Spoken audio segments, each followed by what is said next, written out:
This is question 3, which is the last question from the examination practice. So some people were asking about how you might do these questions about vectors. So the first question asks us to find AC.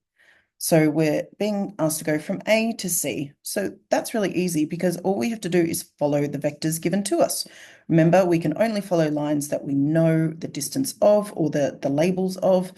This we're going from A to O up to C.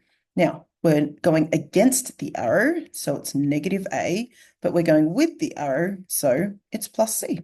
So that's fine. All right, part B, 2 is a little bit trickier. So this time we're being asked to go from A to X. Now, this is definitely a bit hard. So we have to get from here to here. So we know how to get from here to here. We have no idea how to get to here. But what we can do is figure out the length of this line, and then we're given the information that this is 1/3 the size of the whole line, right? Broken up into 2 to 1 as a ratio. So if you read the question, I've just labeled everything the question gave us, but this is not all the diagram says. There's extra information written down. So it's really important that you read the question because it will give you extra information the diagram does not. So if we need to go from A to X, we can already go from A to O, right? That bit's easy.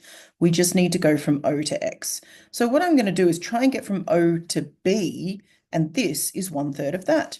So O to B, that's all labeled for me as well. That's really great. I can go up to C and then across to B.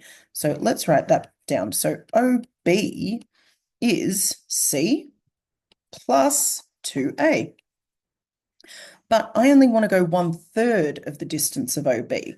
So I'm going to go 1/3 of the distance of OB, C plus 2A.